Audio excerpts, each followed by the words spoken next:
Doctor Baba Saheb Ambedkar open university.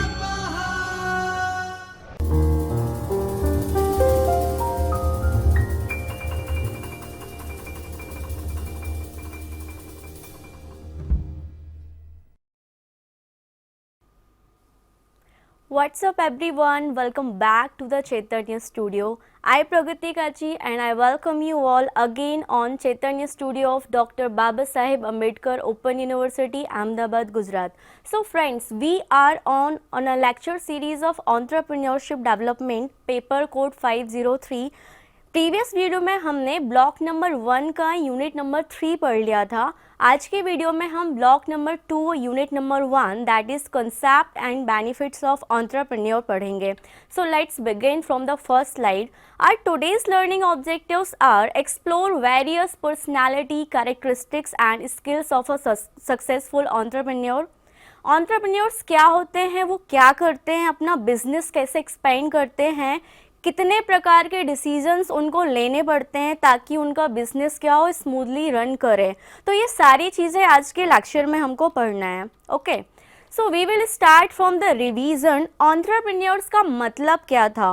Entrepreneur एक ऐसा person था जिसके पास एक इनोवेटिव क्रिएटिव आइडिया था, जिसको वो क्या करना चाहता था, एक स्मूथली रनिंग बिजनेस में कन्वर्ट करना चाहता था। ओके, जिसके अंदर रिस्क लेने की एबिलिटी है, जो क्या कर सकता है, फ्यूचर विजन को अपनी नाकेड आई से देख सकता है, मार्केट फोर्सेस को समझ सकता है, अपने आइडिया को बिजनेस में कन्वर्ट करके प्रॉफिट डराइव कर सकता है, प्रोडक्ट्स को कस्टमाइज कर सकता है to fulfil the need of customers. Customers को कैसे सेटिस्फाइड करना है, उनकी प्रायोरिटी को कैसे हमें समझना है, ये सारी चीज़ें कौन समझता है? एक एंटरप्रेन्योर समझता है। ठीक है, एंटरप्रेन्योरशिप जो प्रोसेस है वो 3 फैक्टर्स से मिलकर बनी होती है। हमने फर्स्ट लेक्चर में समझा था।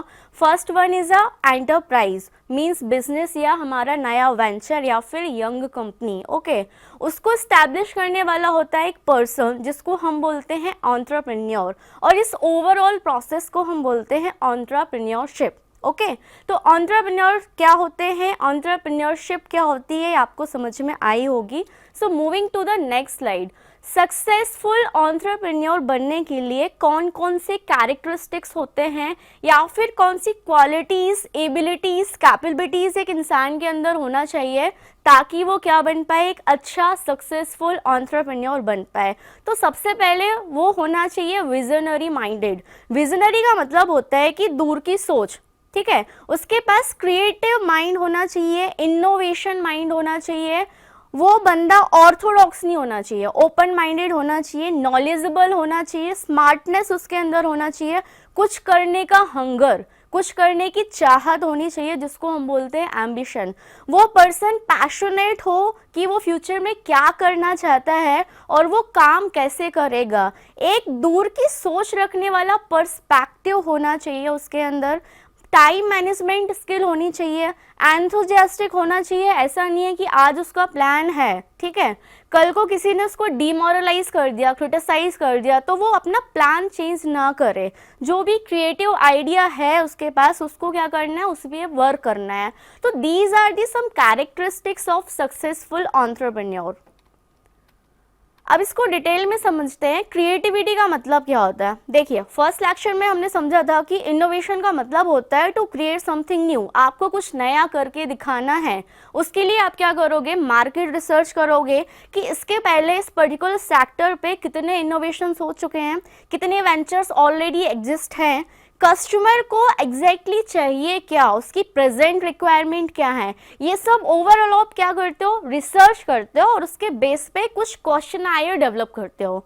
वो क्वेश्चनायर्स आप डायरेक्ट सर्वे या फिर गूगल फॉर्म के थ्रू क्या करते हो, सर्कुलेट करते हो अपने डिजायर्ड मार्केट से एफिलिएटेड लोगों को। ठीक है, तो आपको वहां से पता चलता है कि एग्जैक्ट करंट रिक्वायरमेंट ये है, तो उस रिक्वायरमेंट के बेस पे आप एक आइडिया जनरेट करते हो, उसी को हम बोलते हैं क्रिएटिविटी।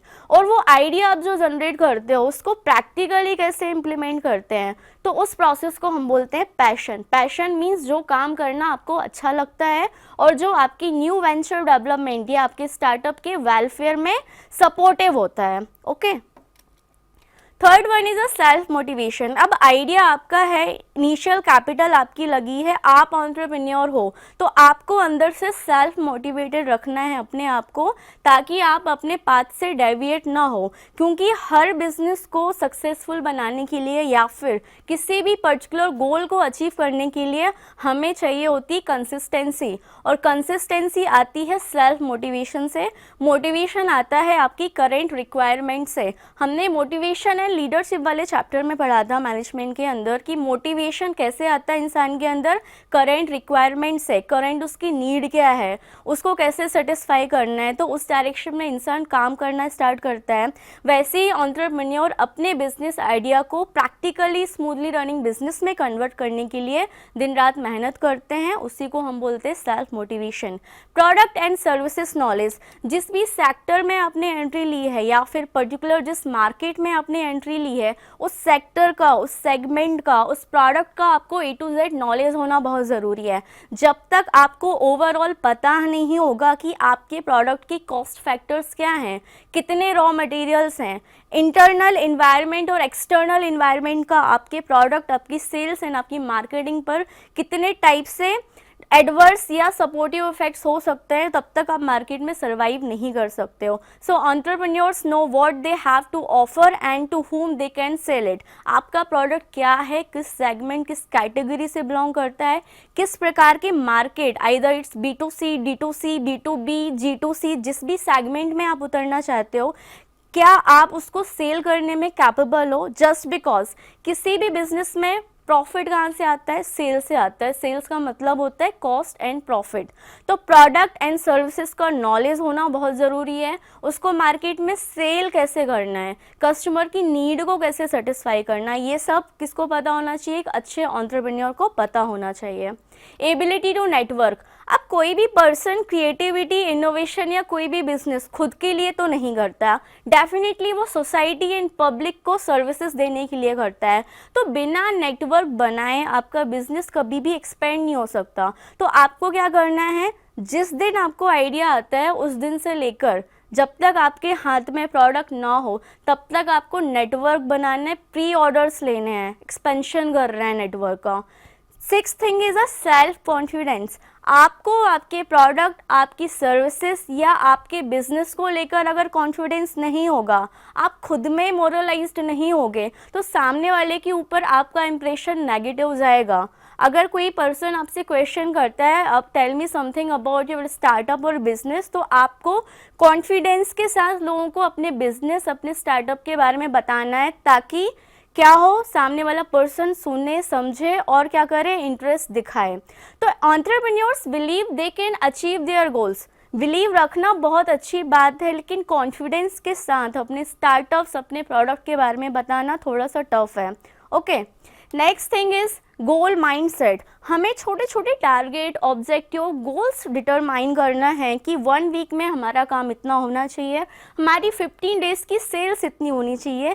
इतने रिस्क आ सकते हैं जब हम मार्केट में एंट्री लेंगे अपने प्रोडक्ट के साथ, और हमें सेल्स कैसे जनरेट करनी है वो सारी प्लानिंग हमको करनी पड़ती है, उसको बोलते हैं हम गोल माइंडसेट।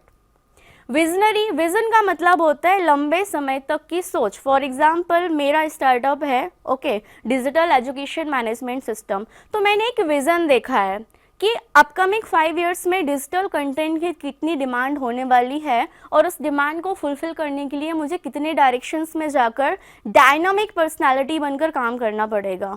तो entrepreneurs need to have a clear vision for their business and the ability to communicate that vision to others.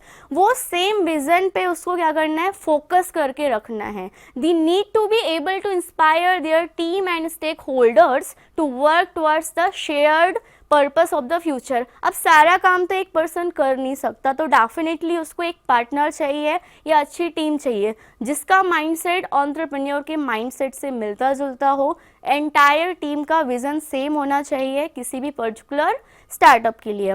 Risk taking, अब आप बिजनेस करोगे तो रिस्क तो होगा ही। अब रिस्क को कैसे मिनिमाइज करना है, कॉस्ट कटिंग कैसे करनी है, प्रॉफिट्स कैसे बढ़ाना है, फ्यूचर में आने वाली अनसर्टेनिटी के लिए क्या आपके पास फाइनेंशियल बैकअप है, ये सारी प्लानिंग आपको रिस्क मैनेजमेंट के अंदर करनी पड़ती है। आई होप आप सभी लोगों को समझ में आया होगा। So coming to the next slide, skills of entrepreneurs. हमने पढ़ लिया एंटरप्रेन्योरशिप क्या होती है, स्टार्टअप इनोवेशन क्रिएशन कौन करता है। तो वो startup creativity innovation dynamic personality बनने के लिए कुछ स्किल्स रिक्वायर्ड होती हैं जिनको हम बोलते हैं स्किल्स ऑफ एंटरप्रेन्योर। हमने एंटरप्रेन्योर की कैरेक्टरिस्टिक्स पढ़ लिए हैं, अब हम पढ़ेंगे कि कौन कौन सी स्किल्स रिक्वायर्ड होती हैं एक अच्छा एंटरप्रेन्योर बनने के लिए। तो first one is thing creativity and innovations. एक जो विजनरी क्रिएटिव पर्सन होता है ना, उसको हर एक चीज़ में क्रिएटिविटी दिखती है, उसको नए नए आइडियाज़ आते हैं, वो ऑर्डिनरी थिंग्स में भी स्पेशलिटी देख लेता है। तो ये सबसे बड़ी क्वालिटी, सबसे बड़ी स्किल होती है एक एंटरप्रेन्योर की। Entrepreneur needs to be able to think creativity and come up with the new innovative ideas that can differentiate their business from competitors.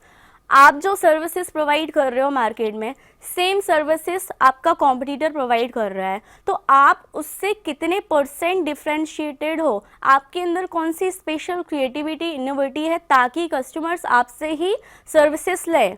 तो आपको क्या करना है, अपने प्रोडक्ट में, अपने सर्विसेज में क्रिएटिविटी इनोवेशन लेकर आना है। जब तक आप अपने कॉम्पिटिटर से क्रिएटिव नहीं होगे, आपकी सेल्स इंक्रीज नहीं होगी। तो this is the most important skill of entrepreneur. Second one is a strategic thinking. Strategy का मतलब मैनेजमेंट में हमने समझा था, बिजनेस को एक्सपेंड करने के लिए या फिर बिजनेस को प्रॉफिटेबल बनाने के लिए लंबे समय तक चलने वाले लिए गए डिसीजंस को हम बोलते हैं स्ट्रैटेजी। तो स्ट्रैटेजिक थिंकिंग का मतलब है कि आपको 3 मंथ 6 मंथ के लिए अपने कॉग्निटिव माइंड को स्टिमुलेट करने के लिए एक प्रॉपर प्लान बनाना है, रूल्स बनाने हैं, पॉलिसीज़ बनानी है, जिस पर आपको 3 महीने 6 महीने तक आपको क्या करना है, काम करना है। उसको हम बोलते हैं strategic thinking. This involves analysing the market. For example अगर हम कोविड का एग्जांपल लें तो कोविड-19 में मेडिकल अप्लायंसेस की डिमांड बढ़ गई थी। तो मेडिकल अगर प्रोडक्ट्स की हम बात करें तो लाइक मास्क, सैनिटाइज़र, इन सब की डिमांड बढ़ गई थी, लेकिन कितने समय तक बढ़ी रही? फॉर 1 ईयर 2 ईयर अब कोई मास्क खरीदना नहीं चाहता, ना ही कोई सैनिटाइज़र खरीदना चाहता है। तो मेडिकल कंपनी से रिलेटेड जितने भी बिजनेस थे, उन्होंने कोविड के टाइम पे क्या स्ट्रेटजी बनाई कि हमको क्या करना है, जो यूज़ एंड थ्रू वाले मटेरियल हैं, मेडिकल इक्विपमेंट हुए वन टाइम यूज़ वाले, या मास्क हुआ या सैनिटाइज़र हुआ, उन्होंने क्या की, उस particular product and medical services की अपॉर्चुनिटी आइडेंटिफाई करी। और उनको पता था कि कोविड 5 साल या 6 साल तक नहीं चलने वाला, हार्डली 1 ईयर 6 मंथ के लिए इन पर्टिकुलर प्रोडक्ट एंड सर्विसेज की डिमांड होगी। तो उन्होंने क्या किया, एक स्ट्रेटजी बनाई, उन्होंने नेटवर्क बनाया और हर छोटी छोटी से लेकर बड़ी बड़ी जगह तक जो बेसिक मेडिकल आइटम्स थे वो अवेलेबल करा दिए। ठीक है, उन्होंने कुछ नॉर्मल नॉन मेडिकल स्टाफ्स को भी ट्रेनिंग दी कि इक्विपमेंट ऐसे यूज़ करना है, ये मेडिकल पर्टिकुलर डिवाइस इस चीज़ के काम आती है। तो उन्होंने जो डिसीज़न लिया उसको हम बोलते हैं स्ट्रैटेजिक थिंकिंग। तो एक एंटरप्रेन्योर के अंदर स्ट्रैटेजिक थिंकिंग होनी चाहिए। Third one is a leadership. Leader का मतलब होता है कि एक पर्टिकुलर पर्सन होता है जो अपने एंटायर ग्रुप को इन्फ्लुएंस करता है। मींस एक पर्सन है विजनरी, नॉलेजेबल और उसको काम करने का एक्सपीरियंस है, तो वो क्या करता है, अपने सबऑर्डिनेट को गाइड करता है, मेंटोरशिप देता है। तो उस प्रोसेस को हम बोलते हैं लीडरशिप। लीडरशिप को अगर नॉर्मल से वर्ड्स में हम बोले तो बोल देते हैं इन्फ्लुएंसर। तो एक अच्छा एंटरप्रेन्योर है, उसके अंदर ये एबिलिटी, कैपेबिलिटी होना चाहिए कि वो दूसरे पर्सन को इन्फ्लुएंस कर पाए, इंस्पिरेशन दिला पाए, मोटिवेट कर पाए, ताकि एंटायर टीम एक कॉमन ऑब्जेक्टिव को अचीव करने के लिए क्या करे, गेट टुगेदर होके क्या करे, काम करे। तो एंटरप्रेन्योर के अंदर लीडरशिप स्किल भी होनी चाहिए, स्ट्रैटेजिक थिंकिंग भी होनी चाहिए। Financial management. अब किसी भी बिजनेस को स्टार्ट करने के लिए कैपिटल चाहिए होती है, ठीक है। तो फाइनेंशियल मैनेजमेंट का मतलब ये होता है कि हमारे बिजनेस के अंदर जो कॉस्ट लगने वाली है, ठीक है, कॉस्टिंग के पैसे हम कहाँ से लेके आएंगे। तो sources of fund and utilization of fund की जब हम बात करते हैं कि पैसा कहाँ से आएगा, और बिजनेस की कौन कौन सी एक्टिविटीज़ में पैसा खर्च होगा उसको हम बोलते हैं फाइनेंशियल मैनेजमेंट। तो एंटरप्रेन्योर के अंदर ये एबिलिटी हो कि उसको फाइनेंशियल मैनेजमेंट की समझ हो, बजट क्या होता है, बजट फोरकास्टिंग क्या होता है। फॉर एग्जांपल मेरा स्टार्टअप है डैम्स का, डिजिटल एजुकेशन मैनेजमेंट सिस्टम। अब मुझे पता है कि अगर मुझे पूरे एकेडमिक करिकुलम को डिजिटली कन्वर्ट करना है तो एस्टिमेटेड मुझे इतना पैसा रिक्वायर्ड होगा। तो मैंने क्या कर लिया, बजट फोरकास्ट कर लिया कि मुझे नहीं पता एक्चुअल में इतना लगेगा, बट अप्रॉक्सीमेटली अगर मैं ये काम करूँगी तो इतना तो पैसा खर्च होगा। तो उसको मैंने बोल दिया बजट फोरकास्टिंग। अब मैंने दूसरा पॉइंट ऑफ व्यू ये रखा कि मैंने बजट तो बना लिया कि इतना पैसा मुझे रिक्वायर्ड है, तो वो पैसा कहाँ से आएगा, means cash inflow of business. कि मैं क्या करूं, या तो बूट स्ट्रैपिंग करूं। बूट स्ट्रैपिंग का मतलब हमने समझा था जब एंटरप्रेन्योर अपनी जेब से पूरा पैसा लगाता है और उसके पास 100% इक्विटी होती है, उसको हम बोलते हैं बूट स्ट्रैपिंग। फिर मैं क्या करूँगी, पार्टनरशिप में क्या कर लूँगी, किसी को इंटेक कर लूँगी। फॉर एग्जांपल मैंने नीलम मैम को आइडिया बताया, उनको आइडिया अच्छा लगा तो उन्होंने बोला कि थोड़ा बहुत कैपिटल अमाउंट मैं इन्वेस्ट कर दूँगी इसमें, तो थोड़े पैसे मुझे वहाँ से आ गए। फिर मैंने बैंक से लोन ले लिया, मैं एंजल इन्वेस्टर्स के पास गई, मैंने अच्छी पिचिंग की, उनको अच्छा लगा आइडिया, तो कुछ अमाउंट उन्होंने इक्विटी के बदले मुझे दे दिया। तो ऐसे ऐसे करके मेरे पास क्या हो गया, कैश इनफ्लो हो गया। अब पैसा आ गया, फ्यूचर एस्टिमेटेड बजट मैंने फोरकास्ट किया था कि इतनी जगह इतना पैसा खर्च होने वाला है। तो अब बात आएगी मैनेजमेंट की, ठीक है, कि पैसा आया और पैसा खर्च करना है, इन दोनों के बीच में मुझे बना के रखना है इक्विलिब्रियम, उसी को हम बोलते हैं फाइनेंशियल मैनेजमेंट। तो एक एंटरप्रेन्योर के अंदर फाइनेंशियल मैनेजमेंट स्किल्स भी होनी चाहिए। फिफ्थ थिंग इज अब सेल्स एंड मार्केटिंग। अब देखिए, कोई भी प्रोडक्ट आप अपनी कंजप्शन के लिए नहीं बनाते, क्योंकि आपने फ्यूचर विजन देखा होता है। तो आप क्या करते हो, सोसाइटी एंड कस्टमर की प्रायोरिटी पर अपने प्रोडक्ट एंड सर्विसेज को कस्टमाइज करते हो। तो आपने on the basis of research लोगों की डिमांड के ऊपर अपने प्रोडक्ट एंड सर्विसेज को कस्टमाइज कर लिया। तो अब बात आती है आपके हाथ में प्रोडक्ट, आपके अंदर ये स्किल होनी चाहिए कि उस प्रोडक्ट के अबाउट आप लोगों में कैसे अवेयरनेस लेके आ रहे हो, आपका प्रोडक्ट एग्जिस्टिंग प्रोडक्ट के कंपैरिजन में कितना डिफरेंशिएटेड है, उसी को हम बोल देते हैं मार्केटिंग। मार्केटिंग का मतलब होता है कि आप अपने प्रोडक्ट एंड सर्विसेज के बारे में लोगों को कैसे अवेयर कर रहे हो, लोगों के अंदर डिमांड कैसे जनरेट कर रहे हो, ठीक है। मार्केट का अनटिल अनलेस ऑब्जेक्टिव यही होता है, जो नॉर्मल पर्सन कल तक आपका प्रोडक्ट नहीं खरीद रहा था, आपसे इन्फ्लुएंस होकर वो आज प्रोडक्ट खरीदने को तैयार है, ठीक है, और वो प्रोडक्ट खरीद चुका है और उसके बदले आपने कुछ अमाउंट उसका पैसा उससे चार्ज किया है प्रोडक्ट के बदले, तो उसको हम बोलते हैं सेल्स। तो सेल्स एंड मार्केटिंग में डिफरेंस ये होता है, मार्केटिंग में मार्केटिंग मैनेजर एक पर्सन के अंदर डिमांड क्रिएट करता है, और जब वो डिमांड क्रिएट होकर last destination means product selling and receiving of money में कन्वर्ट हो जाती है,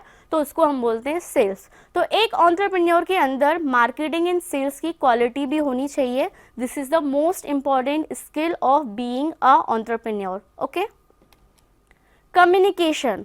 कम्युनिकेशन का मतलब हमने समझा था, जब एक पर्सन अपनी आइडिया, इंफॉर्मेशन या कोई भी डेटा सामने वाले पर्सन से शेयर करना चाहता है और उसके बदले में उससे फीडबैक लेता है, मीन्स टू वे प्रोसेस जिसमें हम डेटा, इंफॉर्मेशन, फीलिंग्स का ट्रांसफ़र करते हैं, उसको हम बोलते हैं कम्युनिकेशन। तो as being a good entrepreneur you must be able to communicate about your business, your startup idea to everyone in front of public, your friends, your relatives और XYZ persons। जब तक आपको कम्युनिकेशन नहीं आएगा, सामने वाले person की psychology को आप नहीं समझोगे, तब तक आप अच्छा नेटवर्क नहीं बना सकते। So entrepreneur should have strong communication skill to effectively convey their ideas, vision and goals to investors, customers and their team.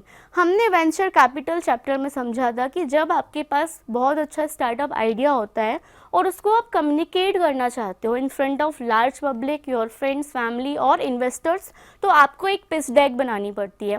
Pitch deck में आपके स्टार्टअप का इंट्रोडक्शंस, विजन, मिशन, गोल, ऑब्जेक्टिव्स, आपका road map, business model, revenue model, आपकी team के बारे में सारा data लिखा हुआ होता है।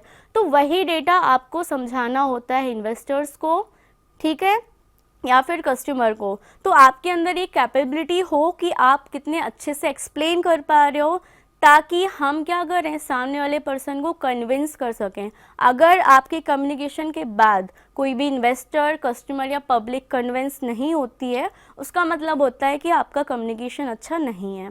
Seventh one is adaptability. Adaptability का मतलब होता है कोई भी चीज़ अडॉप्ट करना, स्पेशली चेंजेस को अडॉप्ट करना, ठीक है।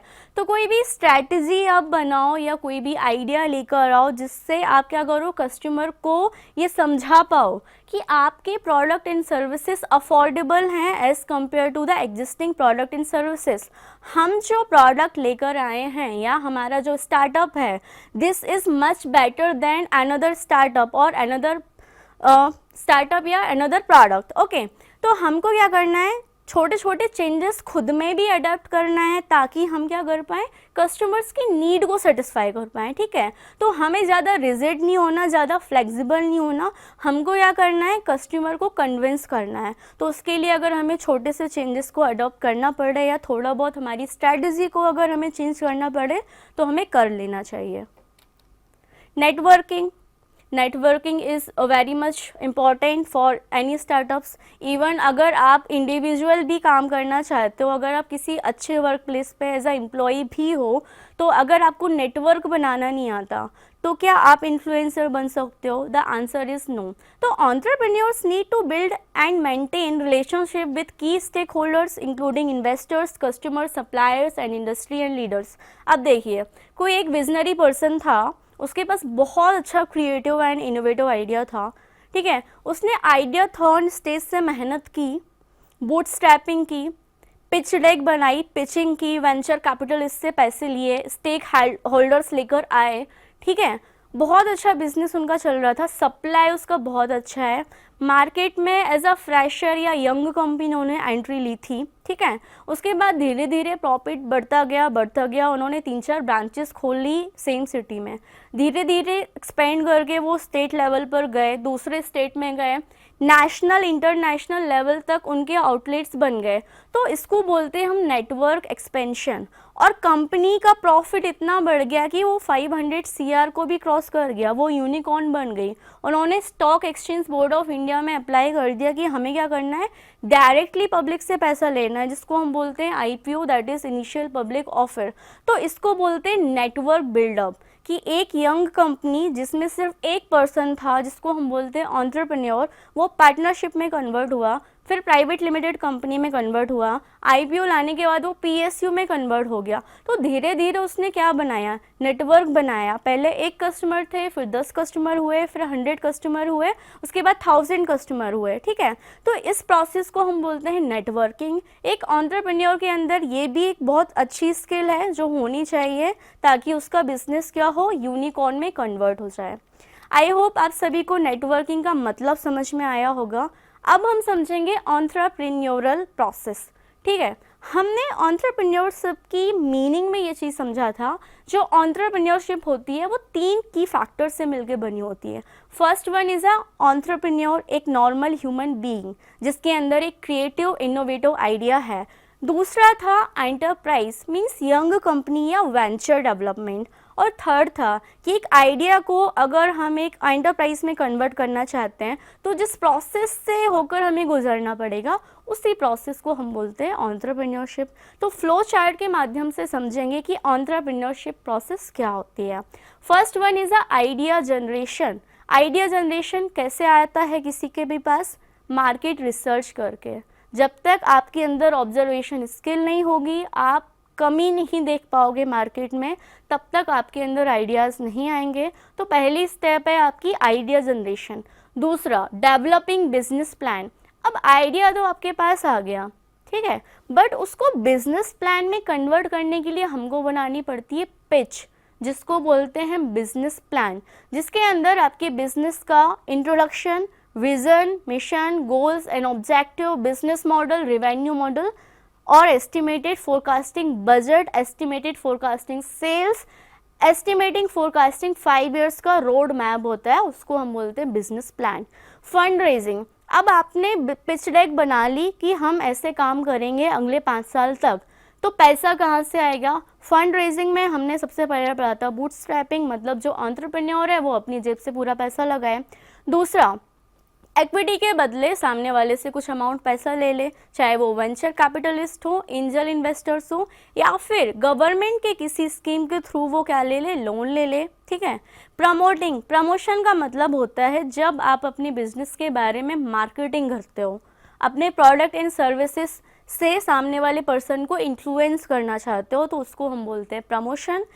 कमेंसिंग का मतलब होता है स्टार्ट करना। आपके पास पैसा है, आइडिया है, बिजनेस प्लान है, आपने थोड़ा बहुत प्रमोशन भी कर लिया, अब बात आती है मार्केट एंट्री की, जिसको हम बोलते हैं commencement of business and registration. Harvesting means आपने रजिस्ट्रेशन करा लिया, आइदर सोल प्रोप्राइटरशिप, ठीक है, पार्टनरशिप या फिर प्राइवेट लिमिटेड कंपनी, ठीक है, पैसा भी है आपके पास, ठीक है, प्रोडक्ट डेवलप कर लिया, मार्केटिंग कर ली, प्रमोशन कर ली, उससे क्या होगी, सेल्स हो गई मतलब आपके पास नेट प्रॉफिट है, ग्रॉस प्रॉफिट है, तो उस प्रॉफिट को यूटिलाइज करोगे आप बिजनेस एक्सपेंशन में, ठीक है।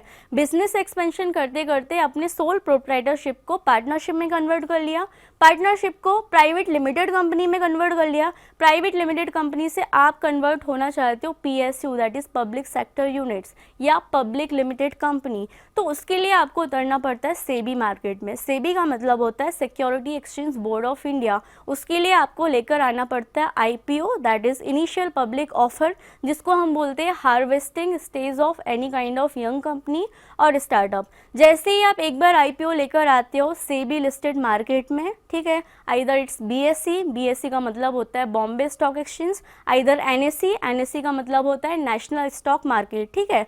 तो आप क्या करते हो, पब्लिक को स्टिमुलेट करते हो, अलाउ करते हो कि डायरेक्टली आप हमारी कंपनी के शेयर्स खरीद सकते हो, शेयर्स के बदले हम आपको शेयर सर्टिफिकेट देंगे। तो जितना भी परसेंटेज में आपने शेयर्स खरीदे हैं, ठीक है, या जितना भी अमाउंट आपने इन्वेस्ट किया है, कंपनी जैसे जैसे ग्रो करेगी उसको प्रॉफिट होगा, तो आपके नंबर ऑफ शेयर्स के प्रपोर्शनेट कंपनी आपको क्या देगी, प्रॉफिट का हिस्सा देगी, जिसको हम बोलते हैं डिविडेंड। तो किसी भी यंग कंपनी की एक्सपेंशन की लास्ट स्टेज होती है हार्वेस्टिंग, ओके। अब हम समझेंगे कि जो एंटरप्रेन्योरल प्रोसेस होती है उसको और अच्छे से हम कैसे समझ सकते हैं, या कोई एक नॉर्मल पर्सन जिसके पास क्रिएटिव इनोवेटिव आइडिया है तो वो एक अच्छा एंटरप्रेन्योर कैसे बन सकता है। तो फर्स्ट थिंग होती है डिस्कवरी का मतलब होता है कोई भी चीज़ को खोजना, डिस्कवर करना, ठीक है। And entrepreneurial process begins with the idea generation, जैसा कि हमने अभी समझा, एक अच्छा आइडिया होना चाहिए, उसके ऊपर हमको बिजनेस प्लान बनाना है, फिर हमको रिसोर्स देखना है कि पैसा कहाँ से आएगा, पैसा कहाँ खर्च करेंगे, कंपनी का मैनेजमेंट हमको देखना है, ठीक है। हार्वेस्टिंग मतलब फ्यूचर प्लान, फ्यूचर में हमको कंपनी को कैसे ग्रो कराना है, कंपनी का डेवलपमेंट कैसा होगा, फंड हम कहाँ से लेंगे, कहाँ पर यूटिलाइज करेंगे। तो ये सारी चीज़ें थी हमारी एंटरप्रेन्योरशिप डेवलपमेंट की, कि एक आइडिया या एक इनोवेटिव या क्रिएटिव आइडिया को हम एक स्मूथली रनिंग बिजनेस में कैसे कन्वर्ट कर सकते हैं। आइडिया को प्रैक्टिकल लेवल तक इम्प्लीमेंट करने के लिए किन किन प्रोसेस से हमको गुजरना होता है, ये सारी चीज़ें हमने इस चैप्टर में समझी। आपको इस चैप्टर को समझने के लिए कुछ छोटे छोटी की टर्म्स का मतलब पता होना चाहिए, जिनको हम बोलते हैं ग्लॉसरी।